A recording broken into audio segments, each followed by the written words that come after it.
एक धन्ना जी करके भगवान के भक्त थे, छोटे से थे।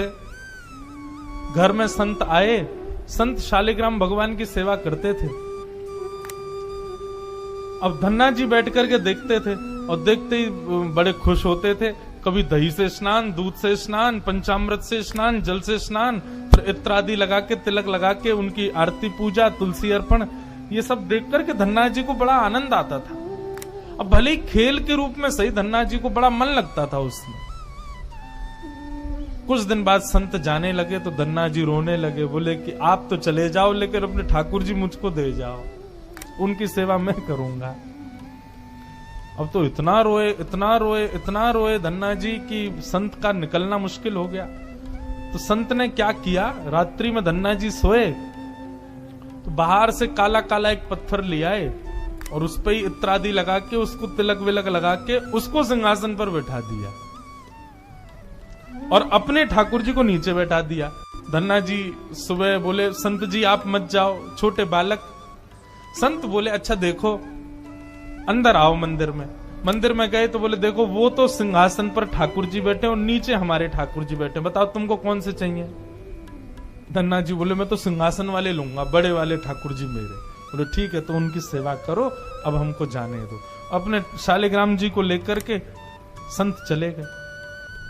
अब धन्ना जी उस पत्थर की सेवा करते हैं, असली शालिग्राम तो संत अपने संग ले गए, लेकिन धन्ना जी इतने भाव से सेवा करते थे। महाराज लाल तिलक लगाने के लिए माँ ने रोली नहीं दिलाई तो ईंट ले आए, ईंट को घिस करके उसी से लाल लाल रोली बना दी, वही लगाते। भोग धराने के लिए फल तोड़ लाते। मतलब सेवा की व्यवस्था नहीं होती थी तो धन्ना जी कैसे ना कैसे करके करते थे। छोटे से बालक हैं, खेल खेल में सेवा करते थे। बीच में संत किसी और के घर में आए तो धन्ना जी वहां जाके अपनी सब सेवा बताते, मैं ऐसे ऐसे करता हूं। संत बोले, भोग नहीं लगाते अपने ठाकुर जी का। बोले भोग, बोले तुमको भूख लगती है। बोले हाँ, ऐसे ठाकुर जी को भी भोग लगाना चाहिए ना। छोटे बालक को ऐसे ही समझा दिया। अब तो धन्ना जी ने माँ से आज बढ़िया खिचड़ी बनवाई, कड़ी बनवाई, रोटी सब्जी बनवाई और भोग लगा के ले गए ठाकुर जी के पास। संत ने बताया था पर्दा करके भोग लगाना। पर्दा लगा दिया, भोग ठाकुर जी के सामने धर दिया। धन्ना जी बार बार पर्दे में से देखें, खा ही नहीं रहे, ठंडा हो जाएगा भोग। ठाकुर जी खा लो जल्दी से, देखो बढ़िया गरम गरम कड़ी लाया हूं और खिचड़ी बनाई, मैया ने घी डाला उस पर, पालो प्रेम से। बहुत देर हो गई, ठाकुर जी नहीं पाए तो धन्ना जी वहीं लेट गए। बोले आप नहीं पाओगे तो मैं भी नहीं पाऊंगा, मैं भी भूखा ही रहूंगा फिर। अब इतना सहज सरल प्रेम धन्ना जी का, भूखे प्यासे धन्ना जी पड़े हैं नीचे, छोटा सा बालक है, ठाकुर जी से देखा नहीं गया। इतने में ही महाराज लेट गए धन्ना जी, उनको चटकारों की आवाज आने लगी।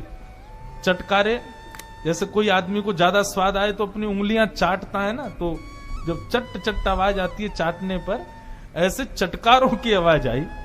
धन्ना जी बोले, ये चटकारे कहां से आ रहे हैं। जैसे ही पीछे देखा पर्दा खोल करके तो नन्हे से बाल गोपाल प्रकट हो गए हैं और धन्ना जी के सुंदर प्रसाद को स्वीकार कर रहे, पा रहे हैं।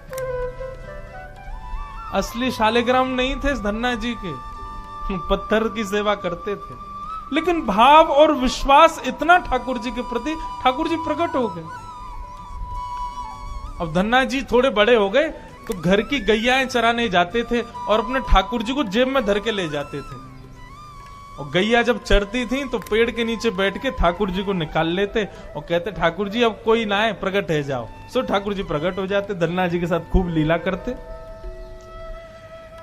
एक दिन ठाकुर जी ने धन्ना जी से कहा, आज गाय चराने नहीं जाओगे। बोले आज हमारी बुआ जी आई हैं, घर में बहुत सारे मेहमान आए, आज हम नहीं जाएंगे।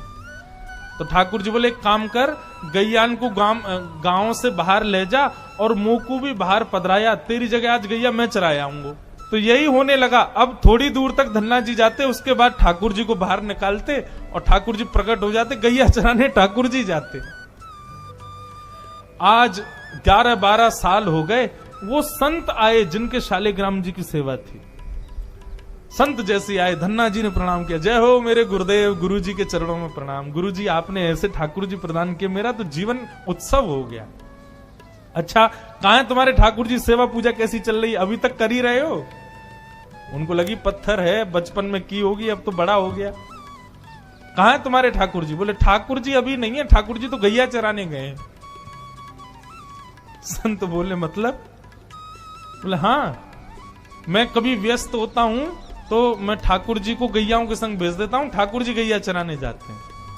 संत बोले पहले तो छोटा था, अब तो इतना बड़ा हो गया, ये अभी भी बचकानी बातें करता है। अरे लाला ऐसे मत बोला करो।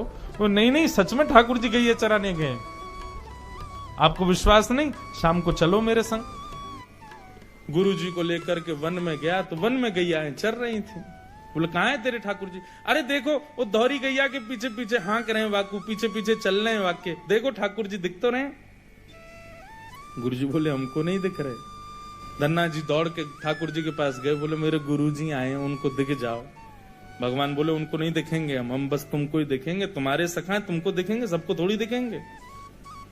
अरे भैया ऐसा मत करो। क्यों? बोले आपको और मोको एक दूसरे से मिलवावे वाले तो गुरुजी हैं। गुरुजी यदि मुझको नहीं देके जाते आपको, तो आप मुझे कैसे मिलते?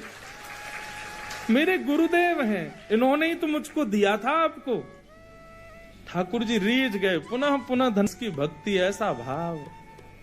इतने में ही नील माधव नीलमणि ठाकुर जी प्रकट हो गए, और जैसे ही प्रकट हुए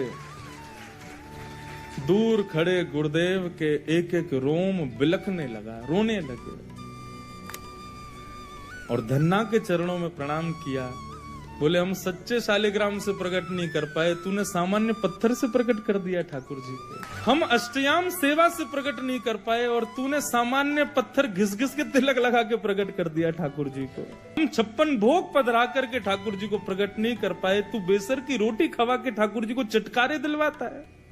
हम यहाँ ठाकुर जी से प्रार्थना करते हैं, कभी त्रिभंग लली से सीधे लली भी बन जाओ, न पूरे दिन यूं ही खड़े रहो, दर्द है जाते हो, हाथ में ने हाथ सीधे कर लो। तू ठाकुर जी से गैया चरवा रहा है अपनी। धन्य है धन्ना तेरी भक्ति को।